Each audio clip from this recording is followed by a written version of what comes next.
Hello students. तो पिछले classes में हम लोग ने देखा हुआ था algebraic interpretation of differentiation.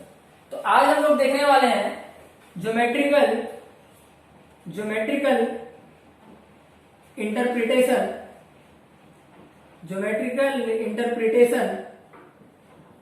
Of differentiation. तो ज्योमेट्रिकल इंटरप्रिटेशन ऑफ डिफरेंशिएशन क्या होता है, ये हम लोग अभी इस लेक्चर में देखने वाले हैं। तो कभी मैं बता दूं कि सपोज करो, इन जनरल ये आप लोगों को पता होगा, ऐसे मैं ड्रॉ कर दूं, ये होता है वाई एक्सिस और यहाँ पे ये मैं ऐसे ड्रॉ किया, ये होता है एक्स एक्सिस। ये लिए अब इन जनरल मैं एक कोई भी कर्व इमेजिन करता हूं, ऐसे एक कर्व मैंने इमेजिन किया ऐसे, ठीक है। ये कर्व कुछ भी हो सकता है। इस कर्व को मैं बोलता हूं y equals to f of x. इसका क्या मतलब है कि अगर सपोज करो y equals to f of x का क्या मतलब है, सपोज करो यहां पे ये पॉइंट है x1। तो x1 पे जो y की वैल्यू आएगी, यहां पे x1 पे जो कर्व पे y की वैल्यू आएगी, इस पॉइंट पे x1 यहां पे सब्स्टिट्यूट करेंगे तो ये जो वैल्यू रहेगी, ये y जो रहेगा, ये y इक्वल्स टू होगा f ऑफ x1, ठीक है। तो ये इस कर्व का इस y equals to f of x का मीनिंग हुआ करता है। सपोज करो यहां पे मैं एक दूसरा पॉइंट लेता हूं जो कि पॉइंट है x2। तो x2 पे ये जो y की वैल्यू हुआ करेगी वो होगी f ऑफ x2, ठीक है। ये जो y की वैल्यू हुआ करेगी, ये जो y की वैल्यू अगर इसको मैं y2 बोल देता हूं तो y2 equals to f of x2। यहां पे इसको मैं y1 ले लेता हूं तो y1 equals to f of x1, ठीक है। तो इस तरीके से चीजें बन के आया करती है। तो यहां पे कभी भी जब हम लोग बात करते हैं डिफरेंशिएशन की, तो डिफरेंशिएशन एग्जैक्टली होता क्या है ये मैंने अलजेब्रिक में दिखाया हुआ था। लेकिन अगर मैं ज्योमेट्रिकल इंटरप्रिटेशन इसका देखूं, तो अगर मैं यहां पे एक पॉइंट लेता हूं A,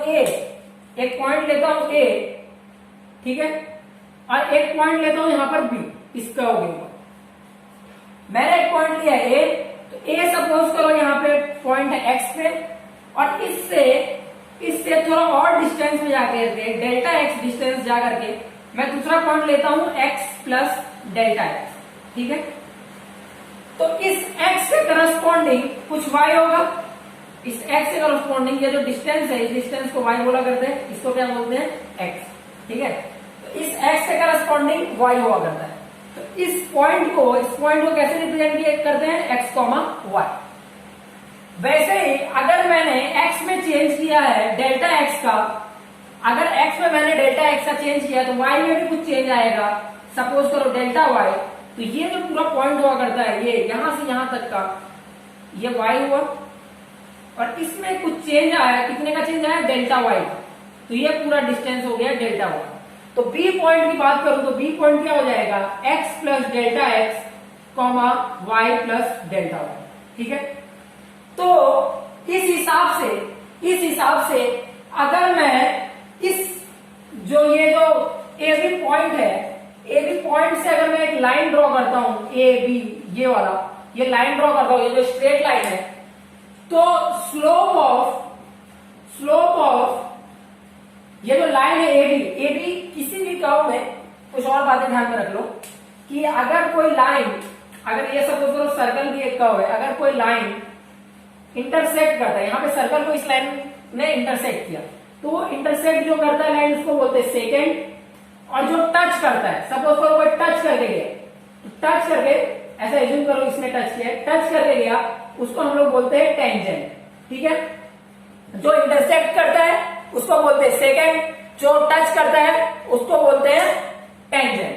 तो स्लोप ऑफ द सेकेंड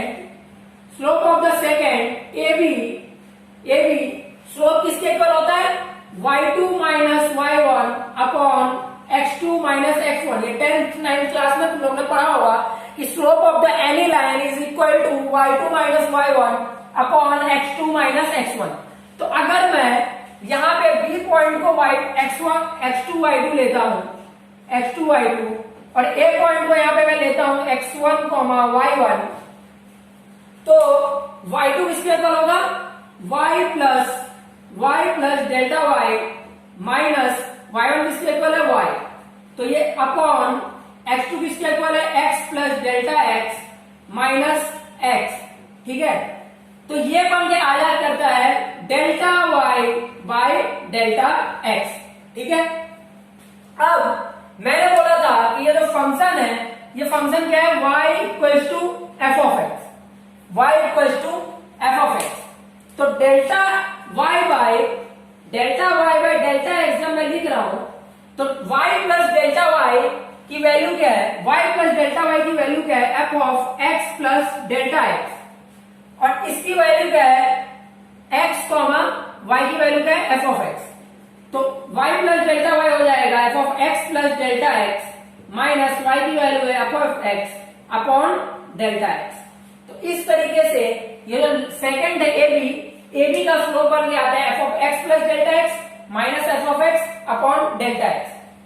अगर मैं क्या करता हूं, इस पॉइंट को थोड़ा नजदीक लेके आता हूं, क्यों नजदीक लेके आता हूं, क्योंकि मैंने बोला था कि जो चेंज होता है हम लोग डिफरेंशिएशन में, जो यहाँ पे मैंने x की वैल्यू डेल्टा x से चेंज किया है, तो डिफरेंशिएशन में जो चेंज होता है that change is infinitesimal small, that change is infinitesimal small, बहुत छोटा चेंज होता है। तो हम लोग देखते हैं कि जब मैं x में बहुत छोटा चेंज करता हूं तो कैसे ये चीजें बदलती है। तो यहाँ पे b है, मैं और नजदीक आता हूं चेंज करने के लिए, अगर मैं चेंज करता हूं और नजदीक आता हूं, यहाँ पे थोड़ा नजदीक आया, x को डेल्टा x को डिक्रीज किया, अब जो है नया अपना डेल्टा x हो गया डेल्टा x1। तो यहां से जो कर्व बन के आता है वो a, इसको मैं बोल देता हूं b1 पॉइंट बोलता हूं। तो ये जो कर्व स्लोप बन के आएगा ऐसा होगा, ऐसा स्लोप ab1। फिर क्या करता हूं मैं, क्या करता हूं, इस पॉइंट को और छोटा करता हूं और नजदीक लेके आता हूं, यहां पे लेके आता हूं, यहां पे लेके आ गया मैं, यहां पे लेके आ गया, डेल्टा x और छोटा हो गया, और यहां पे ये पॉइंट बोल देता हूं b2। तो यहां पे ये जो है इस तरीके से और स्लोप कम होता है। वैसे ही इसको मैं और नजदीक लेके आऊंगा, अगर मैं इसको और नजदीक लेके आता हूं तो ये जो है ये और छोटा होते जाएगा, और नजदीक लेके आया और छोटा हुआ, और नजदीक लेके आया और छोटा हुआ, और जैसे ही मैं यहाँ पे एकदम नजदीक पहुंचाऊंगा, देख लो और नजदीक पहुंचाऊंगा, तो ये जो है जैसे जैसे मैं नजदीक पहुंचते जाऊंगा तो ऐसा लगेगा कि ये पॉइंट जो है उसको टच कर रहा है। यहाँ पे थोड़ा ये हो गया है, थोड़ा कचरा टाइप, थोड़ा अलग डायग्राम में बनाते हैं यहाँ पे।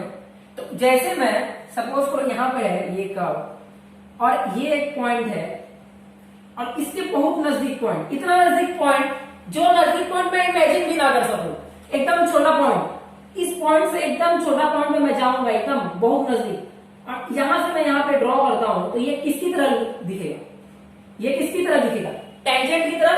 तो जैसे ही मैं ये जो चेंज है, मैं जैसे ही इसको नजदीक लेके आते जाता हूँ, नजदीक लेके आया आता हूँ, एज नजदीक लेके आ रहा हूं मतलब डिस्टेंस क्या कर रहा हूं, बहुत छोटा कर रहा हूं।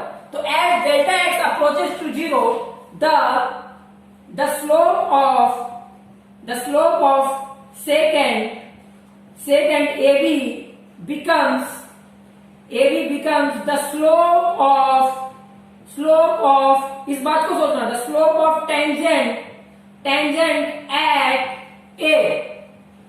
जैसे ही मैं पॉइंट को और नजदीक लेके आ जा रहा हूं, तो ये पहले सेकंड था, कट कर रहा था, और जब मैं उसको ए पर ही लेके आ गया, ए के बहुत नजदीक लेके आ गया, ए से सबसे ज्यादा नजदीक पॉइंट क्या होगा, ए से थोड़ा सा इतना पास कि मैं उसके बीच का डिस्टेंस ही ना पता लगा पाऊं। वो मैंने बताया था, अगर सपोज करो दो क्वांटिटी इससे बीच का डिस्टेंस अगर 10 की पावर 4 है, मैं थोड़ा और पास लेके आता हूं, क्या होगा 10 टू दी पावर 3, और पास लेके आता हूं, क्या होगा 10 का स्क्वायर, और पास लाके आता हूं, क्या होगा 1/10। तो ऐसे और छोटा होते गया, तो ये जो है ये पॉइंट इसके इतना करीब आ जाएगा, जो ये जो स्लोप ऑफ सेकंड है ये बन जाएगा स्लोप ऑफ टेंजेंट। तो स्लोप ऑफ सेकंड क्या बन के आ जाएगा, स्लोप ऑफ टेंजेंट। तो यहां से ये बन के आता है कि जैसे ही डेल्टा एक्स जीरो को अप्रोच करेगा तो delta y by delta x बन जाएगा d y by d x, और जो स्लोप ऑफ सेकेंड है वो बन जाएगा स्लोप ऑफ टेंजेंट। तो d y by d x का जो सिग्निफिकेंस होता है एक कर्व के लिए d y by d x का सिग्निफिकेंट होता है उस कर्व के उस पॉइंट पे टेंजेंट का स्लोप। समझ में आता है? उस कर्व के उस पॉइंट का स्लोप, टेंजेंट का स्लोप। अगर ये चीज भी अभी जो मैंने बताया हुआ है इसको एक और एग्जांपल से समझो, अगर इस पॉइंट को भी तुम लोग समझ नहीं पाए, एक एग्जांपल से समझोगे और ये एग्जांपल से तुम लोग बहुत क्लियर हो जाओगे मेरे हिसाब से कि मेरे कहने का मतलब क्या है। पहले ये बात ध्यान रखो कि स्लोप ऑफ सेकेंड एंड ए भी जब डेल्टा एक्स को मैं बहुत छोटा कर दूंगा तो बन जाएगा स्लोप ऑफ टेंजेंट एट ए। अब एक बात बताओ, यहां पे एक इंसान खड़ा है, ठीक है, इस पॉइंट को अगर तुम लोग समझ गए तो तुम लोग को समझ जाएगा कि इनफाइनाइटेसिमल स्मॉल का क्या मतलब है। यहां पे एक आदमी खड़ा है, ये जो डिस्टेंस है इस बात को कभी ध्यान दे, ये जो डिस्टेंस है ये डिस्टेंस को मैं करता हूं, ये जो डिस्टेंस को रखता हूं 1, ये जो डिस्टेंस को रखता हूं 1, ठीक है, और मैं क्या बोलता हूं इसको हर बार जो है अपने पहले डिस्टेंस से आधा डिस्टेंस चलना है। सपोज करो इसको जो दीवार तक पहुंचना है और मैं यहाँ पे 1 पे था, अब मैं सेकेंड टाइम चलूंगा आधा डिस्टेंस, तो कितना डिस्टेंस चला 1/2, यहां से यहां तक का डिस्टेंस क्या रहेगा 1/2, आधा डिस्टेंस चला। फिर मैं क्या इससे आधा डिस्टेंस चलूंगा, मेरे को कहां तक पहुंचना है दीवार तक, इससे आधा डिस्टेंस चलूंगा, तो ये डिस्टेंस कितना होगा, ये 1/2 है तो ये भी 1/2 होगा, 1/2 का आधा 1/4, ठीक है। तो फर्स्ट टाइम मैं क्या कितना डिस्टेंस चलूंगा, फर्स्ट टाइम अगर मेरे को दीवार तक पहुंचना है तो 1/2 डिस्टेंस चलूंगा, सेकेंड टाइम 1/2 स्क्वायर, आधा का आधा ना, फिर कितना डिस्टेंस चलूंगा 1/2 क्यूब, फिर कितना डिस्टेंस चलूंगा 1/2 पावर 4, फिर कितना डिस्टेंस चलूंगा 1/2 पावर 5, और ऐसे ऐसे करते करते मैं कितना डिस्टेंस चलूंगा, कब तक चलते जाऊंगा। ये जो है इस यहां पे पहुंच गए, सपोज करो तुम यहां पे पहुंच गए और तुमको यहां पे पहुंचना है तो तुम फिर उसका आधा डिस्टेंस चलोगे, फिर तुम यहां से यहां पे उसका आधा डिस्टेंस चलोगे, फिर उसका आधा डिस्टेंस चलोगे, और सपोज करो दो पॉइंट के बीच में कितना भी छोटा डिस्टेंस क्यों ना रहे, बहुत छोटा डिस्टेंस है, ये डिस्टेंस बहुत छोटा है, फिर भी उसको नेक्स्ट स्टेप में उसका आधा चलना है, ये डिस्टेंस भी बहुत छोटा है, फिर भी उसको नेक्स्ट स्टेप में आधा चल रहा है, तो क्या तुम लोग वहां तक पहुंच सकते हो। उस पॉइंट को पहुंचने में कितना स्टेप्स लग जाएंगे, इनफाइनाइट स्टेप्स, इसको इनफाइनाइट बार नहीं चलना पड़ जाएगा। तो इनडायरेक्टली अगर तुम मैथमेटिकली देखोगे तो कभी पहुंच नहीं पाएगा वहां पे। तो इनफाइनाइटेसिमल स्मॉल डिस्टेंस का मतलब वो है, वो जो छोटा सा डिस्टेंस जो बचते जाएगा, हर बार वो आधा चल रहा है, हर बार वो आधा चल रहा है, और जैसे जैसे वो आधा चलते जा रहा है फिर भी वो पहुंच नहीं पा रहा है, फिर भी वो जो एग्जैक्ट पोजीशन था, क्योंकि हमेशा दो पॉइंट के बीच में कुछ ना कुछ डिस्टेंस रहेगा ही, और उस डिस्टेंस का भी उसको आधा चलना है, तो उतना छोटा जो आखिर में बचेगा उतना छोटा डिस्टेंस उसको बोलते हैं इनफाइनाइटेसिमल स्मॉल डिस्टेंस। तो यहां पे जब मैं कर्व लूंगा, ये कर्व लूंगा और ये पॉइंट है और इससे थोड़ा बहुत छोटा डिस्टेंस पे एक पॉइंट है, तो जब मैं इन दोनों को कनेक्ट करूंगा, इन दोनों को कनेक्ट करूंगा तो ये क्या बन जा रहा है, ये तो टेंजेंट बन जा रहा है ना, सेकेंड थोड़ा ना बन रहा है। जब मैं दूर का डिस्टेंस लेता हूं तो ये क्या बन रहा है सेकेंड, ठीक है, ये क्या बन रहा है टेंजेंट। तो यहां से इस ये अगर ये पॉइंट, ये जो चीज है, ये बात जो मैंने तुम लोगों को समझाया है, ये अगर क्लियर है तो तुम लोग को ये चीज समझ में आ गया होगा कि जैसे डेल्टा एक्स को मैं जीरो को अप्रोच करूंगा, बहुत नजदीक इनफाइनाइटेसिमल स्मॉल डिस्टेंस की तरफ लेके आऊंगा, इनफाइनाइटेसिमल स्मॉल डिस्टेंस की तरफ लेके आऊंगा, तो वो जो सेकेंड है वो बन जाएगा टेंजेंट। इसके लिए कभी भी डिफरेंशिएशन जो होता है, डिफरेंशिएशन का ज्योमेट्रिकल इंटरप्रिटेशन जो है वो है slope of the tangent at the point, at some point, slope of the tangent at some point, किसी भी पॉइंट पे उस कर्व के टेंजेंट का क्या स्लोप है उसको हम लोग बोलते हैं डिफरेंशिएशन। अब इसी बात को कुछ अलग तरीके से, कुछ अलग बातों से तुम लोग के सामने आ सकता है।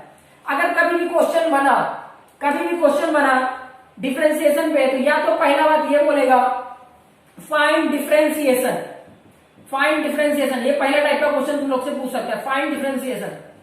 सेकेंड चीज है वो क्या पूछ सकता है, सीधे सीधे डिफरेंशिएशन ना बोल के वो बोल देगा find differential coefficient, find differential coefficient, find differential coefficient, और उसको बदलना रहा तो बोल देगा find find tangent, tangent to the curve, tangent to the curve at x equals to 2, at x equals to 3, at x equals to 4, कोई भी point पे। तो वो ऐसा बोल सकता है find the tangent to the curve, tangent बोल सकता है, सीधा सीधा डिफरेंशिएशन नहीं बोलेगा। वो ऐसा नहीं बोलेगा क्वेश्चन में कि find dy by dx at x equals to 2, ऐसा नहीं बोलेगा।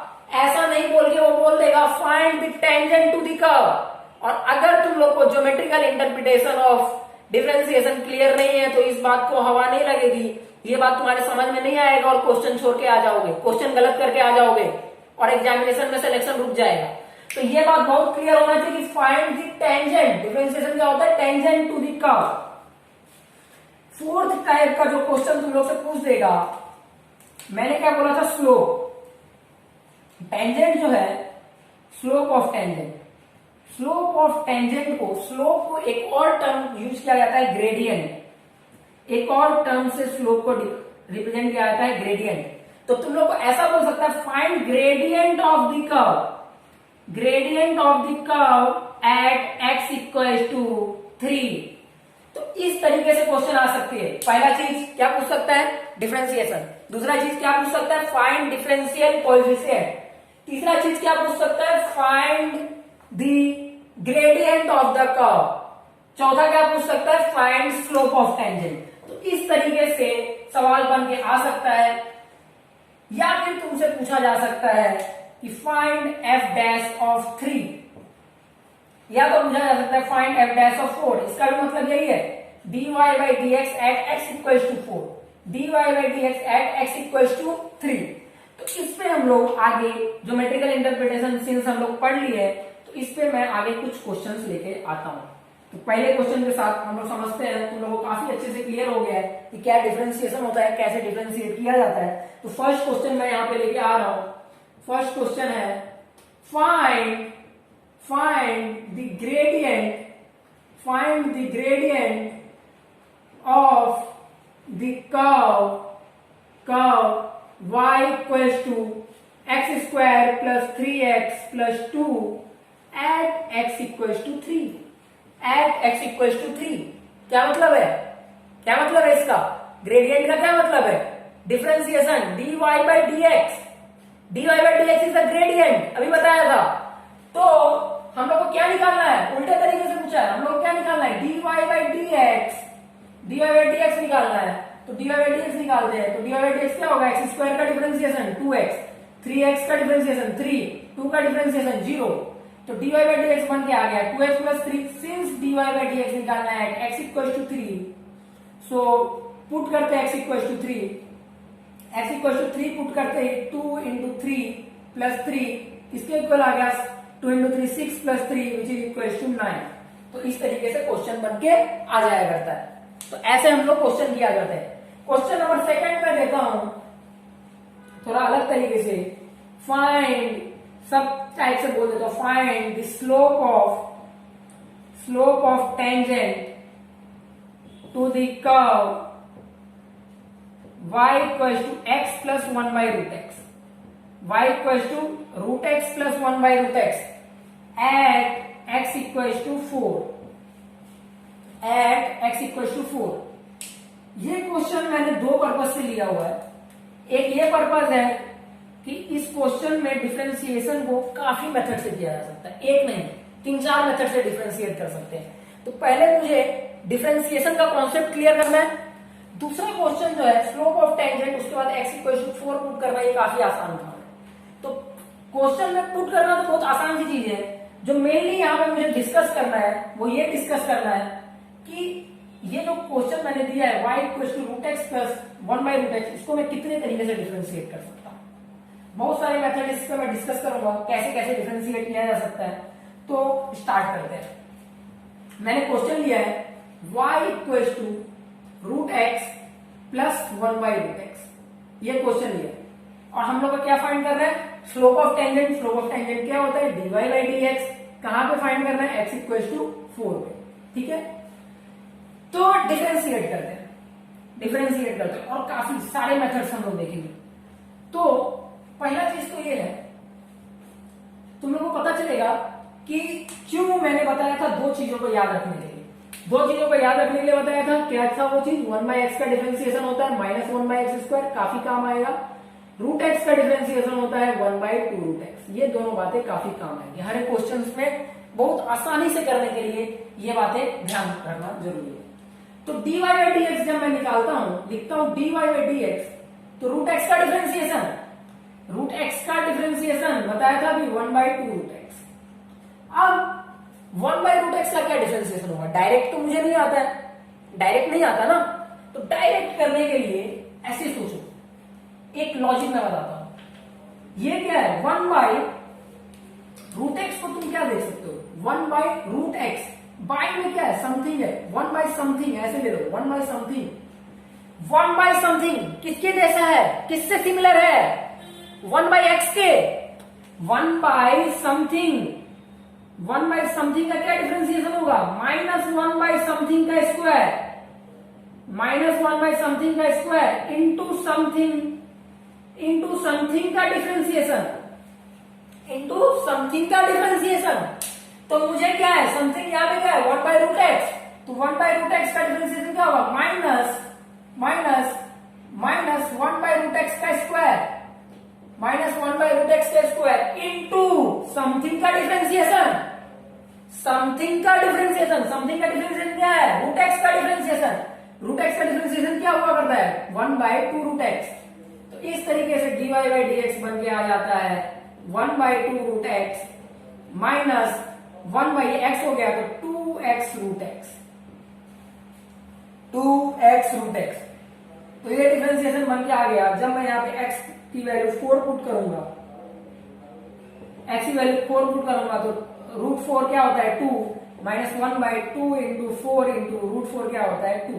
तो इससे बन के आ जाएगा 1/4 माइनस 1/16, इससे बन के आ गया 3/16, 3/16। और इस हिसाब से क्वेश्चन जो है, ग्रेडियंट जो है x इक्वल टू 4 पे मेरा निकल के आ गया। मैंने क्या बोला था, ये क्वेश्चन मेजरली मैंने लिया है टाइप्स डिस्कस करने के लिए, मेथड डिस्कस करने के लिए। तो पहला मेथड तो ये हो गया, ये मेथड 1, ये क्या है मेथड 1। दूसरा मेथड डिस्कस करते हैं। ऐसे ही मैं हर एक क्वेश्चन में काफी मेथड डिस्कस करूंगा, मेथड्स इंपॉर्टेंट है। दूसरा मेथड देखते हैं, दूसरा मेथड काफी इंटरेस्टिंग है। अगर मैं लेता हूं y equal to √x plus 1/√x, 1/√x को मैं ऐसे लिख सकता हूं √1/x, √1/x, 1 का रूट तो 1 ही होता है, तो ये अलग हो जाएगा ना, तो ये यही बन के आ जाएगा। तो इसको मैं लिख सकता हूं √1/x, ऐसे लिख सकता हूं।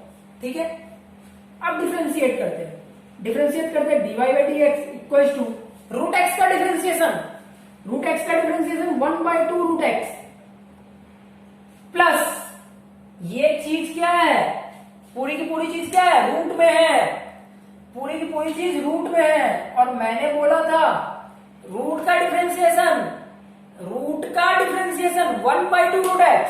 तो इसको क्या लिख सकते हैं, पूरी की पूरी चीज रूट में है, तो मैं ऐसे लिख सकता हूं 1/2√x, x का यहाँ पे 1/x, फिर क्या लिखेंगे इंटू 1/x का डिफरेंशिएशन, 1/x का डिफरेंशिएशन -1/x², -1/x²। इसी को तुम थोड़ा अलग करके लिख सकते हो, x into √x into √x, x into √x into √x। एक √x से एक √x कैंसिल हो गया, तो यहाँ पे dy बाई डी एक्स बन के आ गया, dy बाई डी एक्स बन के आ गया 1/2√x, 1/2√x माइनस 1/2x√x। और सिंस x की वैल्यू 4 है, x की वैल्यू 4 है, तो dy बाई डी एक्स बन के आ जाता है 1/2 इंटू 2 माइनस 1/2 इंटू 4 इंटू 2, ये बन के आ गया 1/4 माइनस 1/16, ये बन के आ गया 3/16। इस तरीके से दो मेथड से हम लोग ने क्वेश्चन को सॉल्व कर दिया। तो ऐसे समझना काफी जरूरी है, ऐसे चीजों को इंटरप्रेट करना काफी जरूरी है, इससे क्वेश्चन काफी आसानी से हो जाया करते हैं। तो क्वेश्चन को समझो कैसे हम लोग क्वेश्चन को किया करते हैं। तो ये क्वेश्चन जो है डन होके आ गया हमारा। अगला क्वेश्चन मैं लेता हूं, अगला क्वेश्चन कुछ एफ ऑफ टाइप में लेता हूं, एफ ऑफ एक्स ऐसा करके मैं कुछ लेता हूं क्वेश्चन। टेंजेंट और ग्रेडियंट तुम लोगों को समझ में आ गया, बहुत सिंपल सी चीज है। ये सारी बातें कुछ नहीं करना है, बस डिफरेंशिएट करना है। डिफरेंशिएट करना तो हमें आता ही है, काफी अच्छे अच्छे क्वेश्चन किए, इससे भी तगड़े तगड़े क्वेश्चन हम लोगों ने बनाया डिफरेंशिएशन में। तो अगला जो क्वेश्चन मैं लेता हूं वैसे ही अगला क्वेश्चन लेता हूं, question number 3, find f dash of 3 minus f dash of 4। Question क्या है? क्वेश्चन क्या है? F of x equal to है, f of x equal to है x cube plus x plus 1, ये f of x equal to है। तो since हम लोग को एफ डैश एक्स निकालना पड़ेगा पहले, एफ डैश एक्स किसके इक्वल होगा? 3x square plus 1। अब क्या निकालेंगे? F dash of 3, F dash of 3 किसके इक्वल हो जाएगा? एक्स की वैल्यू जहां पर 3 है वहां पर 3 पुट कर दो, 3 का स्क्वायर प्लस 1, तो 3 3 9, 3 27, ये इक्वल हो जाएगा 28 की। एफ डैश 4 किसके इक्वल है? 3 इंटू 4 का स्क्वायर प्लस 1, ये किसके इक्वल हो जाएगा? 4 4 जा 16, 3 जा 48, 49। तो F dash 3 minus f dash 4 ये बन के आ जाता है 28 माइनस 49। काफी आसान क्वेश्चन था ये बन के आ जाता है 21 माइनस 21 माइनस 21। कैलकुलेशन कुछ बड़ी बात नहीं, कैलकुलेट तुम लोगों को खुद करना होगा। तो ये बन के आ जाता है माइनस 21। काफी आसान क्वेश्चन था ये। तो इस तरीके से एफ डैश एक्स पे, ये ग्रेडियंट पे, ये स्लोप पे जैसे भी क्वेश्चन आ सकते थे मैंने किया है कवर। एक क्वेश्चन और आ सकता है थोड़ा अलग टाइप पे, एमसीक्यू बेस्ड। खासकर जो अगला क्वेश्चन मैं देने जा रहा हूँ वो एमसीक्यू बेस्ड है, एमसीक्यू मेरे काफी इंपॉर्टेंट है। तो एमसीक्यू में ऐसे क्वेश्चन आ सकते हैं, एमसीक्यू में ही इस टाइप के क्वेश्चन बन सकते हैं। तो एमसीक्यू में ये क्वेश्चन मैं बनाता हूं कि y इक्वल टू है p x q plus q x plus r, where ऐसे अगर मेंशन नहीं किया रहे, एक्स रहे, तो तुम लोग जनरली मैं देखता हूं सीए फाउंडेशन के मॉड्यूल में मेंशन नहीं किया होता है, लेकिन ऐसा समझ लो कि पी क्यू आर जो है यहाँ पे कांस्टेंट है। P Q R is constant, P Q R क्या है? कांस्टेंट है। तो पी क्यू आर क्या है? कांस्टेंट है यहाँ पे। और बोला है if the gradient of the curve at x equals to 2, x equals to 2 पे जो ग्रेडियंट ऑफ द कर्व है is 4, x equals to 2 पे ग्रेडियंट ऑफ द कर्व जो है 4 है, then find possible pair of p, q। Option यहाँ पे बन के आ जाता है, ऑप्शन यहाँ पे बन के आ जाता है कि ऑप्शन यहाँ पे है ए ऑप्शन कुछ दिया हुआ है, बी ऑप्शन कुछ दिया हुआ है, सी ऑप्शन कुछ दिया हुआ है, ठीक है। ए बी सी डी कुछ ऑप्शन दिए हुए हैं। यहाँ पे इसको पी एक्स स्क्वायर कर लो, तो यहाँ पे कुछ ऑप्शन यहाँ पे देखिए आ जाता है। पहला ऑप्शन है 1,0, दूसरा ऑप्शन है 2,0, सी ऑप्शन है 1,2 और डी ऑप्शन है बोथ सी एंड ए, ठीक है। तो ये सारे ऑप्शन यहाँ पे हैं। तो ग्रेडियंट ऑफ द कर्व का सीधा मीनिंग है कि dy बाई dx निकालना है। तो dy बाई dx किसके इक्वल हो जाएगा? एक्स स्क्वायर का डिफरेंशिएशन 2x होता है तो ये हो जाएगा 2px, x का डिफरेंशिएशन 1 होता है तो ये हो जाएगा q, और r क्या है? कांस्टेंट का डिफरेंशिएशन 0, ठीक है। अब इसकी वैल्यू कहां पे निकालना था? 2 पे निकालना था। कहां पे निकालना था? 2 पे निकालना था। तो dy by dx at x equal to 2 किसके इक्वल हो जाता है? 2 2 जा 4p plus q, 4p plus q, और ये किसके इक्वल है? Gradient of the curve is equal to 4 के इक्वल है। ये चीज 4 के इक्वल है। किसके इक्वल है? 4 के इक्वल। तो जब ये चीज 4 के इक्वल है और मुझे क्या निकालना है? p और q का पॉसिबल वैल्यू। तो ऑप्शन देखो, अगर p की वैल्यू 1 हो जाए और q की वैल्यू 0, तो ये क्या हो जाएगा? 4 इंटू 1 प्लस 0 किसके इक्वल हो जाएगा? 4 के। तो ए ऑप्शन तो करेक्ट है, बी ऑप्शन देखो, अगर p की वैल्यू 2 हो जाए, p की वैल्यू हो जाता है 2, तो 4 इंटू 2, q की वैल्यू 0, तो ये किसके इक्वल आ जा रहा है 8, तो बी ऑप्शन तो रॉन्ग है। ठीक है, सी ऑप्शन देखते हैं। सी ऑप्शन क्या है 1, 2, तो 1, 4 की वैल्यू 1 लेता तो 4 इंटू 1, क्यू की वैल्यू है 2, तो 6 हो जाता है। तो ये भी क्या है 4 के इक्वल नहीं हुआ, 6 भी गलत है, तो ये भी ऑप्शन गलत है। इस हिसाब से डी ऑप्शन भी गलत हो जाएगा। तो ए हमारा जो है राइट ऑप्शन है। राइट ऑप्शन क्या है ए। तो एक सवाल जो है इस तरीके का हम लोग को एग्जामिनेशन में आ जाया करता है, इस तरीके से एक सवाल बन के आ सकते हैं। तो ये एक टाइप का सवाल हो, तो ऐसे हम लोग क्वेश्चन को किया करेंगे। तो जो ग्रेडियंट पे स्लोप पे एफ डैश ऑफ एक्स करके ऐसे करके क्वेश्चन आ जाया करते हैं। तो यहाँ पे जो है हमारा ज्योमेट्रिकल इंटरप्रिटेशन ऑफ डिफरेंशिएशन खत्म होता है।